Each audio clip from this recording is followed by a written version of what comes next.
오늘은 고린도전서 12장 말씀을 봅니다. 고린도전서 12장 1절부터 13절까지 말씀입니다. 신약성경 278면 고린도전서 12장 1절부터 13절까지 말씀을 저하고 여러분들이 한 절씩 교독하도록 하겠습니다. 형제들아, 신령한 것에 대하여 나는 너희가 알지 못하기를 원하지 아니하노니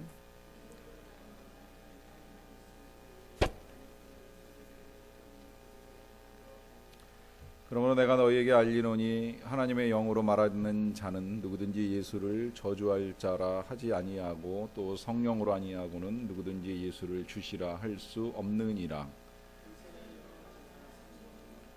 직분은 여러 가지나 주는 같으며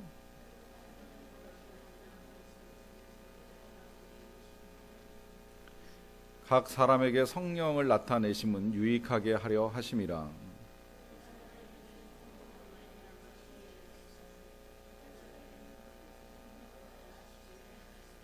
다른 사람에게는 같은 성령으로 믿음을, 어떤 사람에게는 한 성령으로 병 고치는 은사를,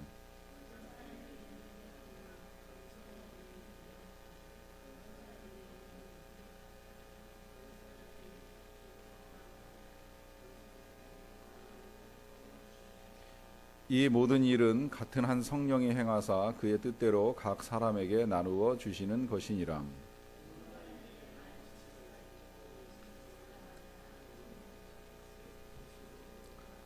같이 읽습니다. 우리가 유대인이나 헬라인이나 종이나 자유인이나 다 한 성령으로 세례를 받아 한 몸이 되었고 또 다 한 성령을 마시게 하셨느니라. 아멘. 우리가 제일 먼저 부른 찬양이 정결한 마음 주시옵소서라고 하는 찬양인데, 누가 지은 가사인지 알고 계시죠? 다윗이 그 우리아의 아내 그 밧세바와 간음을 하고 난 다음에 나단 선지자가 이 죄를 지적하고 난 다음에 쓴 시편 51편 에다가 가사를 곡을 붙인 찬양이라고 할 수 있습니다. 잘못한 걸 뒤늦게 깨닫고 이제 은혜를 구하게 되는데, 그 은혜를 구할 때 정결한 마음 주시옵소서, 또 정직한 영을 새롭게 하시옵소서라고 하는 기도를 드리면서 하나님 앞에 엎드리는데, 이제 여기 두드러지는 그 표현이 이 표현이죠. 주의 성령을 거두지 마옵소서라고 하는 표현을 사용을 합니다. 다윗이 알고 있었던 거예요. 제일 무서운 거, 그리고 살아가는 데 있어서 제일 힘든 게 하나님의 영이 떠나는 겁니다. 하나님의 영이 떠난 상태를 여기서 표현하고 있지 않지만 하나님의 영이 머물 때에 이제 어떤 상태인가라고 하는 것이 여기 나옵니다. 그것이 구원의 기쁨 가운데 거하는 거예요. 그러니까 성령이 떠나면 구원의 기쁨을 잃어버리고, 그러다 보니까 그 구원의 기쁨을 다시 회복시키기 위하여서 주의 성령을 거두지 말라 하는 기도를 드리고 나갑니다. 이 성령이라고 하는 것이 이제 우리가 중요하기 때문에 두 주간에 나누어서 보는데요. 지난주에는 이제 우리가 존재를 중심으로 해서 봤고, 이제 오늘은 이제 사역을 중심으로 해서 봅니다.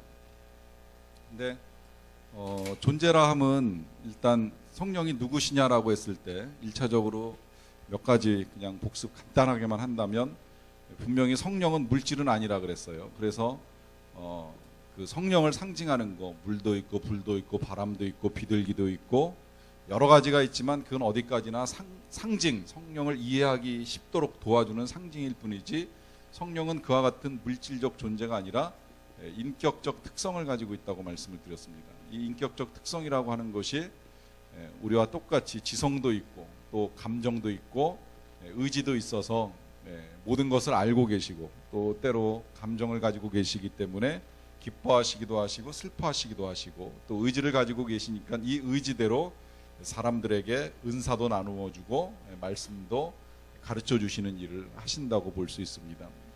인격적인 특성이고요, 사람 닮은 모습이라고 볼 수 있겠고요. 중요한 건 신성이죠. 성령이 삼위 하나님의 한 분이시기 때문에 하나님과 동등한 신성을 가지고 있는데, 그 신성 가운데 이제 영원성, 그 다음에 전지하심, 전능하심, 그리고 무소부재하심, 그리고 이제 하나님의 창조성을 가지고 있다고 말씀드렸습니다.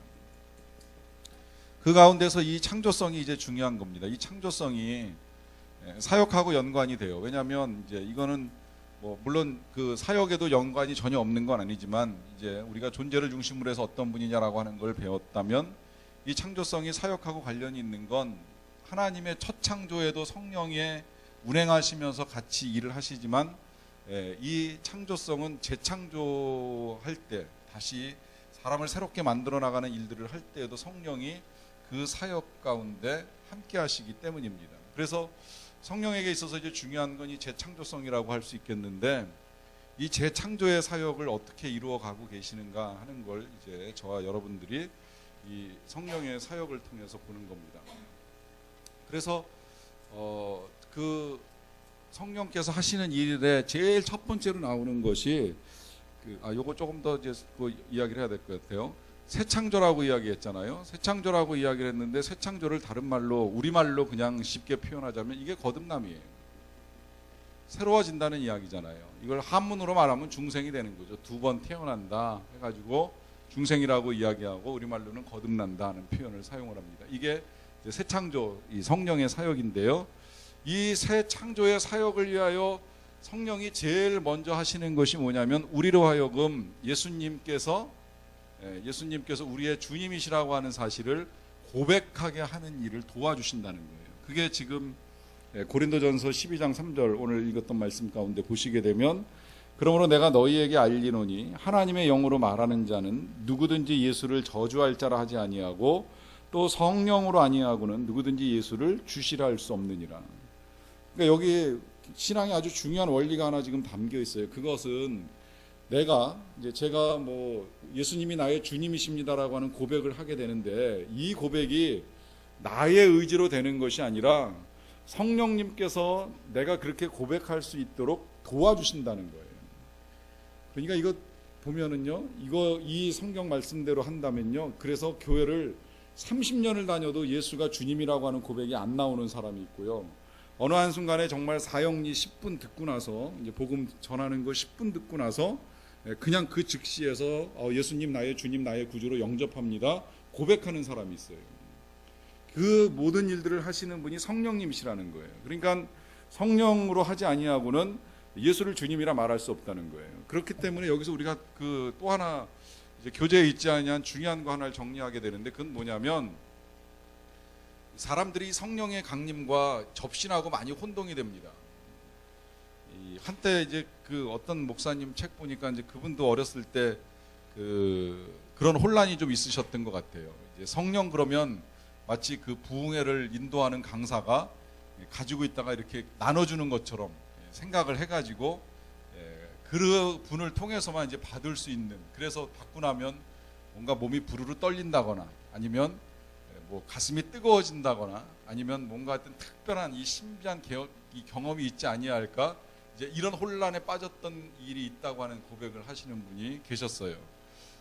또 실제로 제가 본 것 중에도 진짜 부흥 강사 중에 저는 처음에 아주 어렸을 때 기억으로 그분 몸에서 진짜 이렇게 불이 나오는 줄 알았는데 크고 나서 보니까 그게 불이 아니라 불빛 같은 것을 비출 수 있는 전기적 장치를 부착한 양복을 입고 오셔가지고 부흥회를 하시면서 건전지 스위치를 다 올리면 바바바박 튀면서 이렇게 진짜 신비한 능력이 몸에서 나오는 것 같은 것을 보여주는 일도 있었어요. 근데 여러분, 이와 같은 일들이 진짜인지 가짜인지를 분별하는 방법은 한 가지입니다. 거기에 예수 그리스도가 있느냐 없느냐예요.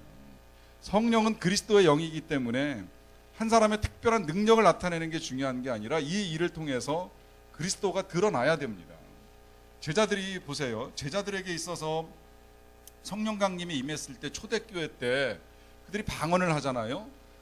그러니까 사람들이 술 취했다고 대낮에 술 취했냐 뭐 이러면서 이제 논란이 좀 있었는데 그들이 술 취한 게 아니라는 가장 강력한 증거가 뭐예요? 예수를 전하는 거예요. 예수가 누구인지, 너희들이 죽인 그 예수가 하나님의 아들이었다라고 하는 걸 분명하게 알려줄 수 있도록 도와주는 것, 이게 성령의 역사라는 거예요. 이것이 지금 성령의 강림과 우리 세상에서 이야기하는 접신의 차이입니다. 이 접신, 우리는 이제 오랫동안 샤머니즘 영향 속에 살다 보니까 마치 성령의 강림을 신내림처럼 이렇게 오해하는 경향이 많은데, 성령 강림은 어떤 특별한 영에 사로잡혀 가지고 특별한 능력을 바라는 게 중요한 게 아니라 그 능력 가운데 그리스도가 드러나느냐 드러나지 아니하느냐가 중요하다라고 하는 거예요. 그래서 제일 첫 번째로 성령이 하시는 일이 예수님을 주님으로 고백할 수 있게 해주는 것이고요. 그 다음에 그렇기 때문에 예수를 고백한 사람을 그 다음에 어떻게 인도하냐면 생명의 길로 인도합니다. 로마서 8장 2절을 보시게 되면 그리스도 예수 안에 있는 생명의 성령의 법이 죄와 사망의 법에서 너를 해방했다고 하는데, 성령은 생명의 영이에요. 그러니까 살리는 건 성령의 일이 되고 죽이는 건 사단의 일이 됩니다. 여러분, 그래서요, 부모가 자녀를 다스릴 때 뭐 야단치는 일도 있고 훈육하는 일도 있는데, 이게 성령으로 하는 일인지 혹은 이렇게 표현해서 미안합니다만 사단에 의해서 진행되고 있는 건지를 분별하는 건, 내가 이 아이를 지금 야단치는 게 살리기 위해서 하는 거냐 죽이기 위해서 하는 거냐, 이것만 우리가 분별할 수 있으면 돼요. 아이를 살리기 위해서 때로는 때릴 수도 있고요, 뭐 야단을 칠 수도 있고 기도를 해줄 수도 있고, 방법은 다양해요. 그런데 정말 내가 이 아이를 사랑하고 살리기 위해서 한다 그러면 그것이 생명을 살리는 일이 되겠지만, 반대로 이 아이에게 상처만 주고 내 감정을 폭발시키고 그래서 아이는 상처만 남고 그래서 아이는 어리지만 참는다 하면서 분노만 쌓이게 된다면 이건 절대 살리는 일이 될 수가 없어요. 이건 죽이는 일이 되는 거예요. 이건 하나님의 일이 아니라 사단의 일이 되는 겁니다. 여기서 구분이 되는 거예요. 성령은 생명의 영, 사단은 죽음의 영이라고 하는 거죠. 자, 성령은 이제 그렇게 우리를 생명의 길로 인도하기 위해서 또 해주시는 일이 있는데, 첫 번째 그 인도해 주시는 일이 세 번째로 이제 보시게 되면 기도해 주신다는 거예요. 많이 봤죠? 로마서 8장 26절. 이와 같이 성령도 우리의 연약함을 도우신다 그래요. 연약함을 전제합니다. 우리가 강한 듯하여도 하나님 앞에서 다 약한 존재들이에요. 이 연약함 때문에 성령을 보내주신 거고, 그 성령님이 우리를 도와주시는데 도와주는 방법이 우리가 마땅히 기도할 바를 알지 못하나 말할 수 없는 탄식으로 우리를 위하여 친히 간구해 주심으로 도와주신다는 거죠. 그래서 이것도 이제 우리가 두 가지로 볼 수 있어요. 성령이 우리를 위하여 친히 기도해 주신다는 건 내가 기도할 수 없을 때에 실제로 성령이 날 위해서 기도해 주는 거 있고요. 이건 이제 오전에 빠졌던 부분인데, 그 3번에 보시게 되면 이제 기도해 주시는 게 몇 가지 형태로 나타나는데, 첫째는 그냥 직접 기도해 주시는 거 있어요. 직접 기도해 주시는 거는 내가 아예 기도를 손 놓고 있을 때 어쨌든 그 기도를 손 놓고 있는 나를 보시고 탄식하며 기도해 주시는 것을 볼 수가 있겠고요. 그 다음에 기도를 할 때 우리에게 기도의 능력을 더해 주시는 방법이 있어요. 기도의 능력을 더해 주신다는 건 그래요. 여러분, 성경 우리가 신앙의 원리 가운데 한 가지 여러분들이 아시고 가시면 좋을 원리가 뭐냐면 마중물 원리가 있습니다. 마중물 원리. 마중물이라는 거 아시죠? 펌프, 옛날에 펌프 쓸 때 그 펌프에 물이 다 빠져서 밑으로 내려가 버리면 펌프질이 안 되니까 바가지에 담겨 있었던 물 한 바가지 이렇게 펌프에 집어넣으면 그거에 의해 압력이 생겨가지고 이렇게 펌프질하면 그 다음에 이제 밑에 압력이 끌려 올라오면서 저 밑에서부터 이제 물이 콸콸콸콸 쏟아져 나오는 그 물을 마중물이라고 그러잖아요. 이 마중물이 신앙에 있어서 중요한 게 뭐냐면, 처음부터 모든 게 다 잘 되진 않아요. 신앙생활 처음 할 때 기도하는 거, 뭐 성경 읽는 거, 그 다음에 뭐 기쁨 가운데 거하는 게 다 쉽지 않습니다. 그런데 이 마중물과도 같이 마치 우리가 조금만 들이부으면 그 다음부터는 이 성령의 능력이 끌려 올라오면서 그 다음엔 내가 하는 것이 아니라 성령이 할 수 있도록 도와주시는 이런 능력들이 나타난다는 거예요. 이걸 이제 신앙에 있어서 마중물 원리인데, 이 원리가 많이 적용이 됩니다. 제가 저도 이거 배우고 나서 한번 이렇게 실험도 해봤었는데, 방언하지 못하는 사람에게 방언을 할 수 있도록 도와주기 위해서 제가 사용하는 방언을 조금 이렇게 도와주면, 나눠주면 그 사람이 저와 함께 이렇게 방언을 하는 것도 봤어요. 이것도 마중물 원리로 이제 적용이 되는 거고요. 마찬가지로 처음 기도하는 건 어렵지만 내가 마중물을 기도하기 위해서 조금 하나님 앞에 시간을 내고 무릎 꿇고 기도하는 시간 갖고 입을 조금 벌리면 처음에 힘든데 계속 기도할 수 있도록 성령이 도와주신다는 거예요. 그때부터는 내 힘으로 하는 게 아니라 성령의 능력으로 기도가 가능합니다. 성경을 한두 장 읽어나가는 건 어렵지만 처음에 읽어나가는 훈련을 조금 하다 보면 계속해서 읽을 수 있는 의지도 생기고 말씀을 읽는 기쁨도 얻게 되는 것. 이게 마중물 원리에서 나오는 거라는 거예요. 그래서 성령이 우리가 기도의 입술을 벌려 기도하기 시작하면 이제 능력을 도와서 우리와 함께 기도할 수 있도록 실제로 하게 해주는데, 그 기도하는 가운데도 이제 우리에게 그 정말 이거를 기도해야 되는지 말아야 되는지 이제 혼동스러운 것들이 있어요. 어떤 건 정말 이것까지도 내가 기도를 해야 되나 말아야 되나 하는 고민에 빠질 때가 있는데요. 그것이 분별이 안 될 때 그것을 선별해주는 능력 일도 역시 성령의 사역이라는 거예요. 그러니까 우리가 중요한 건 물론 정말 인간적으로 악한 기도는 드려서는 아니 되겠지만 아주 사소한 기도, 제가 그 강단에서 사용하기 힘든 예를 가지고 그냥 말씀을 드릴게요. 혼란을 정리하기 위해서 드리는 거니까 좀 양해를 하세요. 제가 아는 분 중에는 자녀가 이제 초등학교를 다니는 자녀가 비뇨기과에서 포경 수술을 했어요. 그랬는데 이게 잘못돼 가지고 골마가기 시작을 했어요. 그랬는데 이게 애가 너무 힘들어하고 아파하니까 엄마가 아이 때문에 3일 동안 금식을 하더라고요. 여러분, 우리 생각할 때 그것도 기도해야 되나? 그냥 병원 가서 빨리 어떻게 조치를 취하고 치료해야 되는 거 아닌가? 이렇게 생각할 수 있잖아요. 그런데 그분은 그것을 금식으로 기도하고 해결을 하더라고요. 이게 무슨 이야기냐면 기도는 내가 하는 거고 그것을 응답하시는 건 하나님이 선택하실 일이니까 그걸 내가 결정하지, 이거는 기도할 일이고 이건 아니야 할 일이다라고 선을 긋는 게 아니라, 기도하다 보면 성령께서 선별해서 하나님께 올릴 것과 올리지 않을 걸 정리해 주니까 고민하지 말고 기도하라는 거예요. 정말 이런 것도 기도해야 되느냐라고 하는 것까지도 기도해 보라는 거예요. 사람을 괴롭히고 사람을 죽이는 일 아니라면 얼마든지 우리 기도의 영역은 넓혀갈 수 있다라고 하는 것이죠. 그 다음에 이제 그 기도를 돕는 것 중에 하나가 이제 실제적으로 이 능력이 나타나서 나타나는 현상 중에 하나가 방언 기도입니다.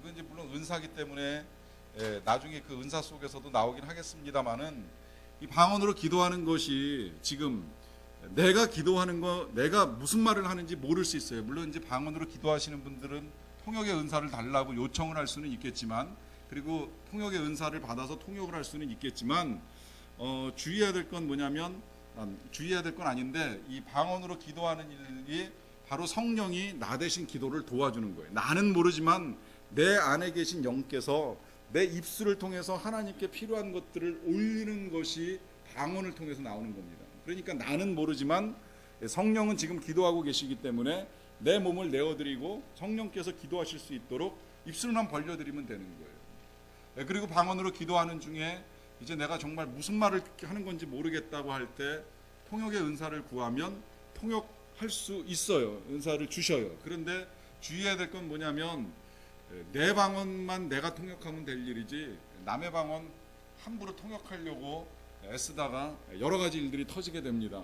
그래서 주의하셔야 돼요. 그 얘기 혹시 들으셨는지 모르겠지만, 옛날에 최일도 목사님이 그 전도사님으로 처음 교회 가서 부임하셨는데 선생님들하고 이렇게 한번 같이 기도하자고 말씀하셨는데, 선생님들이 다 방언으로 기도하는 거예요. 최일도 목사님만 못하신 거예요. 그래가지고 기죽잖아요. 선생님들이 방언하는데 전도사가 못하니까 기죽어가지고 고민하다가 이 기숙사로 돌아가셔가지고 이제 하신 일이 뭐냐면 헬라어로 주기도문을 외우셨어요.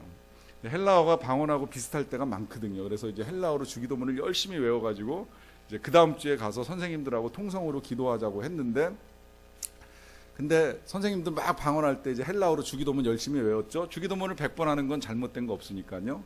그래서 열심히 주기도문을 하고 있는데, 기도가 다 끝난 다음에 권사님이 다 들으시고 나서는 전도사님 방언이 멋있어요. 제가 통변해 드릴 테니까 다시 한번 해보세요. 그러고서 통역을 해주시겠다고 그런 거예요. 그때 전도사님이 무슨 생각을 하셨냐면, 야, 내가 선생님들을 속이고 거짓으로 헬라어로 방언 기도처럼 흉내를 냈더니 하나님께서 나를 이렇게 심판하시는구나 하면서, 뭘 굳이 기도를 해석하시려고 그러시냐고, 그냥 성령님 아시니까 그냥 넘어가자고 했는데, 권사님 굉장히 집요하셨나 봐요. 그러니까 그러지 말고 한번 같이 기도해보면서 어떤 내용을 가지고 기도하시는지 통변해보자고 하면서 이제 해석하시겠다고 그랬어요. 그래서 최 목사님 말로는 이제 될 대로 되라 그러면서 그냥 외운 거를 그대로 헬라어로 이렇게 읊으셨는데, 놀랍게도 그 권사님 해석이 하나도 안 맞더라는 거예요. 아주 이상하게 주기도문하고는 전혀 관계없는 해석이 진행되는 걸 보면서 이런 일도 일어날 수 있는가 이렇게 생각하셨다 그러더라고요.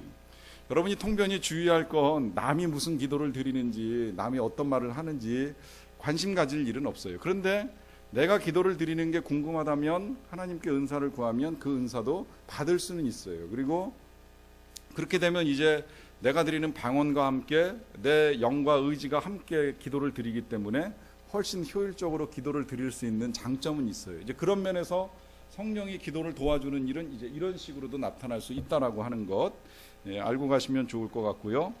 자, 그 다음에 이제 네 번째로 성령님께서 하시는 일이 우리를 위해서 말씀을 가르쳐 주시는 일을 하십니다.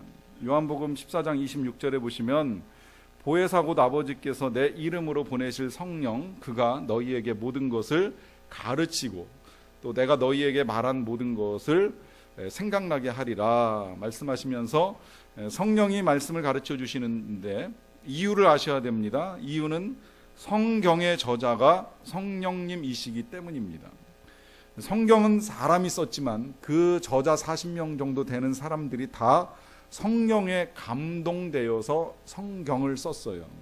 그래서 성경을 제일 잘 알고 계시는 분은 성령님이십니다. 그러니까 우리가 말씀을 볼 때 성령님을 초청해야 돼요. 오셔서 가르쳐 달라고 또 생각나게 해달라고 구하여야만 됩니다. 이렇게 성령께서 말씀을 가르쳐 주는 일도 하시지만 또 하나 성령님께서는 직접 말씀하시는 일도 합니다. 사도행전 13장 1절 2절을 보시게 되면 안디옥 교회에 선지자들과 교사들이 있으니 곧 바나바와 니게르라는 시몬과 구레네 사람 루기오와 분봉왕 헤롯의 젖동생 마나엔과 및 사울이 있었습니다. 주를 섬겨 금식할 때에 성령께서 직접 말씀하시기를 내가 불러 시키는 일을 위하여 바나바와 사울을 따로 세우라고 명령하십니다. 여기서 이제 보는 것, 성령은 말씀하시고 성령은 사람을 세웁니다. 이게 성령께서 하시는 일이에요. 그러면 사람을 왜 세우는가? 사람을 세우는 이유는 교회를 세우기 위해서 하신다는 거예요. 왜 교회를 세워요? 교회를 세우는 건 그리스도를 전하기 위해서 세우는 거죠. 그래서 초대교회에 세워진 두 사람 누구라 그래요? 바나바와 사울이죠. 그 두 사람이 세움을 입고 첫 번째 선교사로 이제 파송이 됩니다. 그래서 이제 교회를 세워나가는 일들을 하게 되지요. 여기서 이제 또 하나 우리가 정리하는 성령의 사역은 교회를 세우는 사역이라는 거예요. 역으로 말씀을 드리면 교회 안에서 성령의 권위가 무시당하면 교회가 흔들립니다. 교회 안에서 성령께서 말씀하시는 걸 듣지 않고 사람들의 소리가 커지기 시작하면 교회가 흔들리는 거예요. 그래서 그 요한계시록 읽어나가다 보면 초대교회 7교회에 향하신 예수님 말씀하실 때 계속 반복되는 구절이 하나 있어요. 그것은 성령이 교회들에게 하시는 말씀을 들을지어다 이렇게 말씀합니다. 성령이 교회들에게, 성령이 하시는 말씀을 들어야지 교회가 세워진다라고 하는 겁니다. 그리고 그것을 듣기 위해서 때로는 이 금식이나 기도를 통해서 음성을 듣기 위한 과정들이 필요하다라고 하는 것도 보게 되고요. 자, 그 다음에 이제 성령님께서 능력을 주셔서 하나님 나라의 일을 하게 하신다라고 했을 때 지난주에 잠깐 이제 봤는데 성령이 임하시면 너희가 권능을 받겠다 그랬죠. 이 권능이라고 하는 히브리어가 두나미스라고 말씀을 드렸었고, 이 두나미스에서 파생된 단어가 이제 크게 영어의 두 단어, 다이나믹하고 그 다음에 다이나마이트라고 하는 단어가 있다고 말씀드렸어요. 다이나믹은 역동성이고요. 역동적이라고 해도 되고 역동성이라고 해도 되고, 다이나마이트는 능력입니다. 폭발적인 능력이 있죠. 두 가지가 조금 달라요. 어떻게 다르냐면 다이나믹하다는 건 이 역동성 때문에 기뻐할 수 있고 또 소망을 가질 수 있고 열정을 가질 수 있고 즐거워하고 그 다음에 생동감 있는 삶을 살아갈 수 있게 된다는 거예요. 이게 성령께서 하시는 일이에요. 또 하나 능력이라고 하는 건 초자연적인 능력이 나타나는 겁니다. 이 초자연적 능력을 한 단어로 이제 은사라고 이야기하는 거예요. 배우지는 않았지만, 돈 주고 산 것도 아니지만, 그러나 내 안에서 내가 배우지 아니한 방언이 터져나오고 예언할 수 있는 능력이 나타나고 병 고치고 하는 이런 모든 것들이 다 이 성령으로부터 임한 권능 때문에 나타나는 현상들이라고 하는 거예요. 이 약속이 정말 대단한 약속이죠. 오직 너희에게 성령이 임하시면 너희가 권능을 받는데, 그 권능 때문에 나타나는 일, 그것 때문에 삶이 역동적으로 변하고 때로는 내가 갖지 아니하였던 능력이 내 안에서 솟아나옵니다. 이걸 그러니 사모하지 않을 수가 없게 되는 거죠. 자, 왜 그러면 이 능력을 우리에게 주시느냐? 그러면 이거 능력 가지고 과시하라고 주시는 것이냐? 아니죠. 능력을 주시는 목적은 하나님 나라의 일 때문에 그렇다는 거죠. 하나님 나라의 일을 위해서. 그래서 거기 6번째 보시게 되면 이제 그 성령님께서는 능력을 주셔서 하나님 나라의 일을 하게 하신다라고 하는 것이 나와 있고요. 그 다음에 이제 마지막으로 성령께서 하시는 일 한 가지가 더 있는데, 그것은 지혜를 주시는 거예요. 이사야 11장 2절을 보시면 그의 위에 여호와의 영 곧 지혜와 총명의 영이요 모략과 재능의 영이요 지식과 여호와를 경외하는 영이 강림하시겠다라고 하면서 지혜를 주시는데, 이 지혜는 세상 살아가는 지혜가 아니라 하나님을 경외하는 지혜입니다. 왜 하나님을 경외하는 지혜를 주시나? 이것만 있으면 살아가는데 아무 문제가 없기 때문에, 하나님만 잘 경외하면 모든 것이 다 형통하기에 이 지혜를 주시어서 하나님을 경외할 수 있게 해 주신다고 말씀합니다. 자, 이제 이것들이 성령님의 사역이고요. 그 다음에 이제 뒤로 넘어가서 이제 혼동하기 쉬운 몇 가지 개념들을 좀 정리를 할 텐데, 성령의 세례와 성령의 충만함, 이건 조금 정리를 할 필요가 있어요. 아직도 많은 분들이 좀 혼란스러워 하는데, 오늘 이제 이건 제가 명료하게 정리를 좀 해드리겠습니다. 제가 우리 그 교인들 훈련할 때, 지금은 잘 안 하지만 이제 옛날에 훈련시킬 때는 가끔 질문을 했어요. 성령 세례 받았습니까? 안 받았습니까? 질문해요. 예, 아니요, 모르겠다, 이렇게 이제 체크하라고 말씀을 드리는데, 예수님 영접했습니까? 그러면 많은 분들이 예에다가 체크를 해요. 아니면 아니라 그러고, 모르겠다고는 말씀 잘 안 하시더라고요. 그런데 성령 세례 받으셨습니까? 그러면 대개 예보다는 모르겠다라고 하는 응답이 더 많더라고요. 교회 오래 다니신 분들인데도 불구하고 예수님은 영접했는데 성령 세례는 모르겠다, 이제 이런 말씀 많이 하시는데, 여러분들께도 질문을 드리고 싶은데 뭐 그냥 개인적으로 일단 속으로 대답을 하셔도 됩니다. 근데 이 부분을 제가 정리를 해드리는 거예요. 일단 여러분들이 예수님을 영접하셨다면 그것은 성령으로 세례를 받은 겁니다. 그러니까 이게 지금 왜 모르겠다라고 말하냐면, 내 안에 지금 여기서 말씀드린 이런 게 나타나는 게 별로 없을 때 혼란이 생기거든요. 그리고 뭐 기뻐하고 뭐 소망을 갖고 즐겁게 살려고 애쓰는 건 이제 그럴 때는 있지만, 어떤 때는 이게 이렇게 다운될 때가 있잖아요. 뭐 싸우거나 일이 잘 풀리지 않거나 뭐 여러 가지 가정에 어려움들이 닥치면 이게 한 번씩 다운이 되면서 충만함이 사라진 것 같고 기쁨이 빼앗겼을 때 내가 정말 성령으로 세례를 받은 사람인가라고 하는 혼란이 생기는데, 여러분, 성령의 세례는 우리가 앞서 말씀드렸듯이 성령으로 아니하고는 예수를 주라 고백할 수 없어요. 그러니까 내가 예수를 주라 고백했을 때 이미 성령이 내 안에 임하신 거예요. 이 성령이 고백시켜주고서 떠나간다? 이건 아니에요.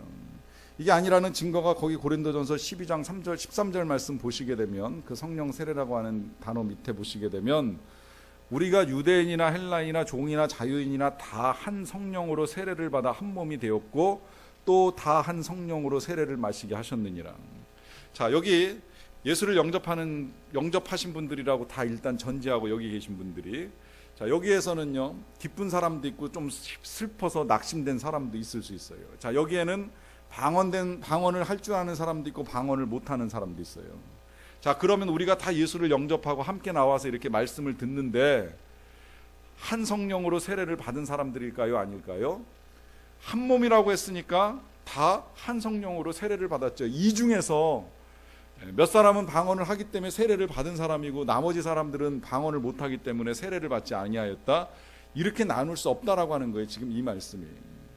예수를 우리가 함께 믿음으로 고백할 수 있다면, 주님이라고 말할 수 있다면 우린 다 한 몸 이시고 또한 한 성령으로 세례를 받은 사람들이기 때문에 성령으로 세례를 받은 것이 맞습니다. 근데 이게 조금 이제 다른 거는 성령 세례 받으면 증거가 나와야 된다. 그 증거 가운데 하나가 은사인데 방언할 줄 모르고 뭐 예언할 줄 모르고 이러면 성령 세례 안 받은 것이다. 이건 저 순복음 교회 오순절 교단의 교리이고 또 성령론에 강한 사람 중에는 마틴 로이드 존스나 R.A. 토레이 신부님 같은 분들이 그렇게 말씀하시는데 성경에서 분명히 우리가 다 한 성령으로 세례를 받아 한 몸이 되었다고 말씀하시기 때문에 우리 성령 세례 받은 거예요. 다만 뭐가 문제냐면 충만하지 않은 게 문제예요. 충만하지 않은 거. 세례는 이례적이지만 충만은 반복적입니다. 이제 이걸 구분하셔야 돼요. 성령 충만은 반복적이고 또 지속적이어야 돼요. 세례가 이례적이라고 말씀하시는 건 예수님을 주님으로 고백하는 일은 한 번이면 충분해요. 한 번 영접하면 되는 거예요. 그 이후에 우리에게 필요한 건 세례가 필요한 게 아니라 이미 세례는 받았으니까 충만해져야 돼요. 왜 충만해져야 되느냐? 충만해야지 계속해서 우리가 이 다이나믹한 또 다이나마이트한 삶을 살 수 있기 때문이에요.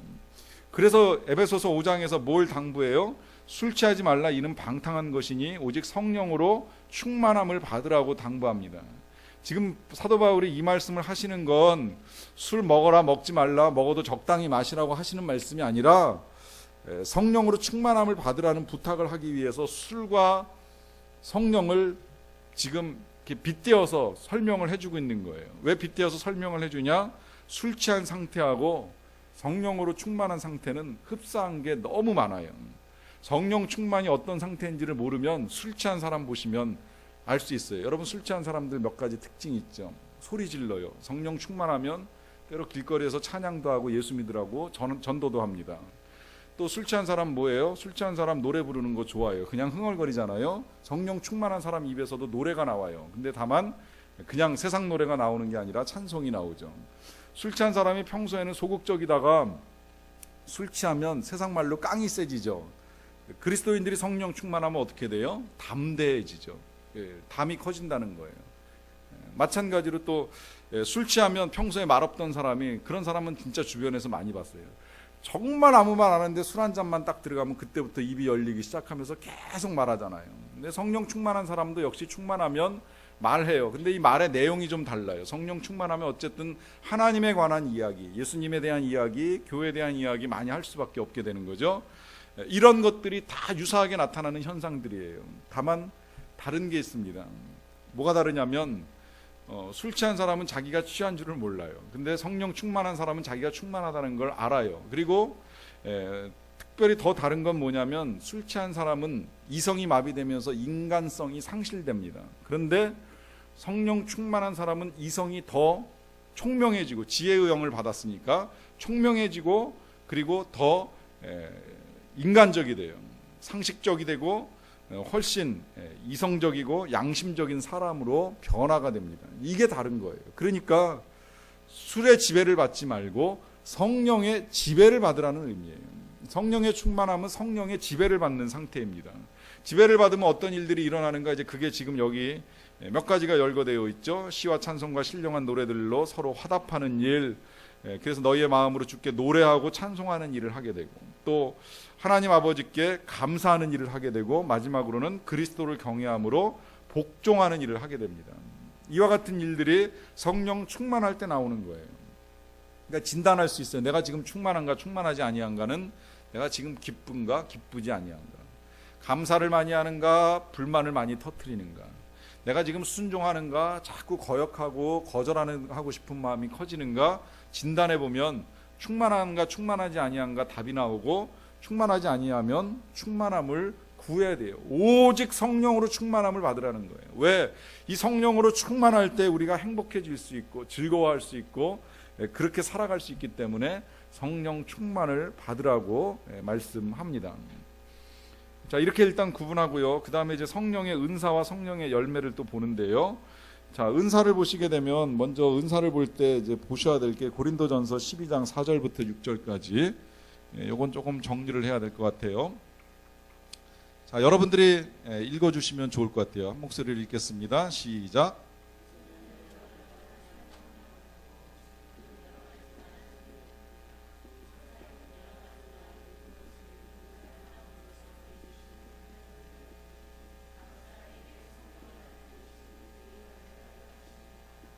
예. 거기 지금 세 종류로 구분이 되어 있어요. 은사는 여러 가지나 성령은 같고, 직분은 여러 가지나 그 주님은 같고, 사역은 여러 가지나 이걸 모든 사람에게 나누어 주시는 하나님은 같다 그랬죠. 여기서 1차적으로 정리해야 될 게 바로 이겁니다. 성령과 예수님과 하나님이 다르지 않다라고 하는 거, 삼위일체가 여기서 명료하게 드러나는 거. 여기 지금 은사는 다르지만 주는 같고, 또 은사는 다르지만 성령 같고, 직분은 여러 가지지만 주가 같고, 사역은 여러 가지지만 결국 이것을 주시는 하나님이 같다는 이 말씀을 통해서 성령과 예수 그리스도와 하나님이 한 분이시라고 하는 게 명확하게 정리가 되는 거예요. 이것만 보더라도 삼위가 한 분이신 것이 분명하게 드러나고요. 그 다음에 이제 좀 구분해서 본다면 전체는 한마디로 다 은사라고 할 수 있겠는데요. 이 은사가 지금 세 가지로 나뉘어집니다. 어떤 건 은사라고 표현이 되고, 어떤 건 직분이라고 표현이 되고, 어떤 건 사역이라고 표현이 되는데, 이것이 어떻게 구분이 되느냐면 고린도전서 12장 7절부터 11절까지 있는 것들이 은사라는 거예요. 제가 거기 뭐 이제 여기 다시 정리할 필요는 없으시고 여기다가 체크만 하시면 돼요. 여기 지금 9가지 은사가 나오죠. 그냥 동그라미 치시면 돼요. 어떤 사람에게는 성령으로 말미암아 지혜의 말씀을, 또 어떤 사람에게는 성령을 따라 지식의 말씀을, 두 번째, 세 번째는 믿음이라고 하는 은사가 있고요.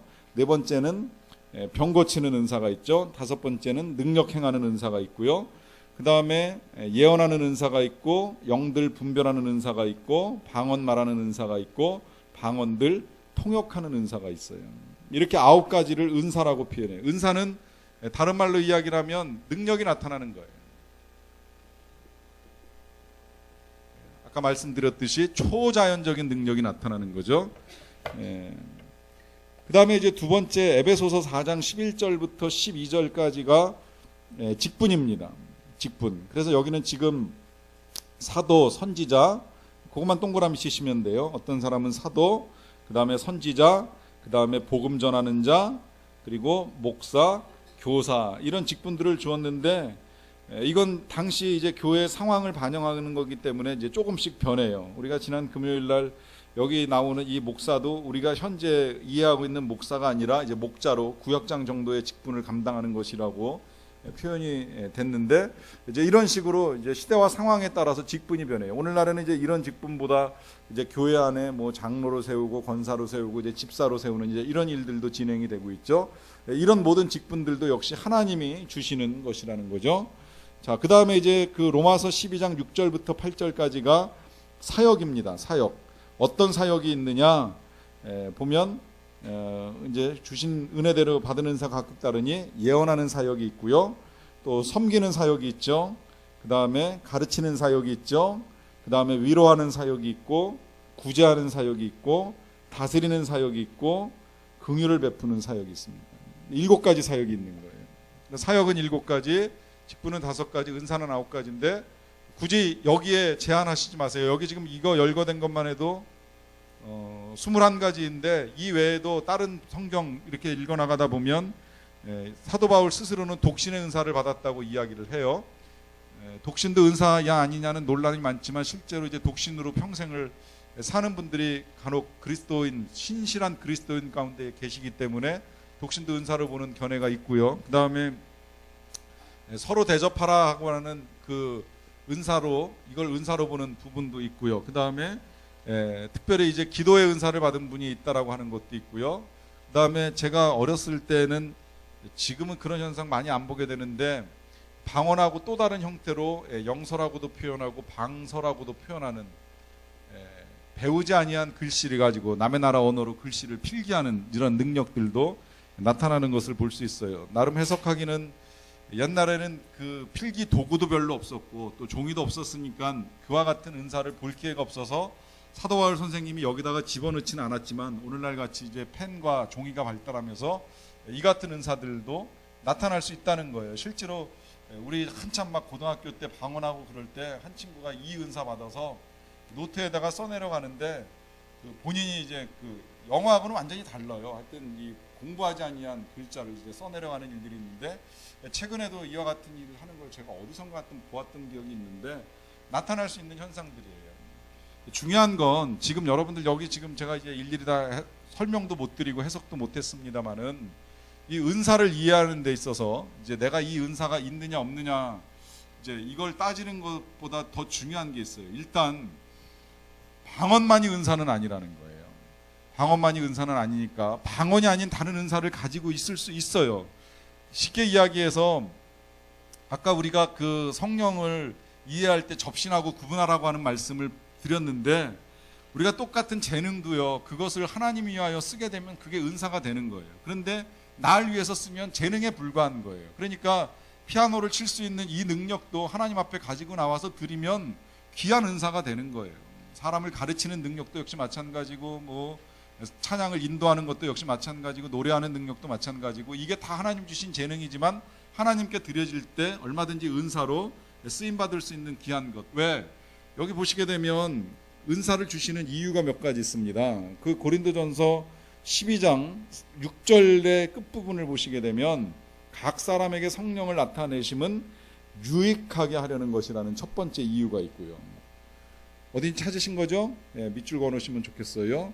그 다음에 내려가서 에베소서 4장 11, 12절 중간 부분 보세요. 두 번째 줄 보시면 에베소서 4장 11, 12절의 두 번째 줄입니다. 어떤 사람은 목사와 교사로 삼으셨다 그랬잖아요. 그 다음에 이유가 나와요. 왜? 성도를 온전하게 하기 위해서. 여기 밑줄 하나 그어놓으시고, 그 다음에 또 두 번째 그 뒤에 봉사의 일을 하게 하시며, 여기다가 또 밑줄 그어놓으시고, 또 마지막 하나 더 그리스도의 몸을 세우려 하심이라. 이게 은사를 주시는 이유예요. 교회 세우라고, 다른 사람 도와주라고 은사를 주신다는 거죠. 그래서 이게 재능하고 구분이 되는 거고요. 그 가운데 이제 우리가 잘 분별 못하는 은사 중에 하나가 믿음이라고 하는 은사를 가진 사람도 있어요. 이 믿음은 선포하는 은사입니다. 사람들 앞에서 앞으로 될 일들에 대해서, 또 자신이 기대하는 일들에 대해서 그와 같이 될 것이라고 선포하는 능력을 가진 사람들이 간혹 있는데, 이것이 믿음의 은사라고 하는 거예요. 그 밖에도 이제 여러 가지 은사들, 여기 지금 고린도전서에 나와 있는 은사는 내가 없지만 그래도 나는 잘 섬긴다, 가르친다, 구제한다 하는 일을 잘하고 있다, 또 긍휼을 베푸는 일을 하고 있다, 난 다른 사람 위로하는 걸 잘한다라고 한다면 그게 여러분들께 주신 하나님의 은사입니다.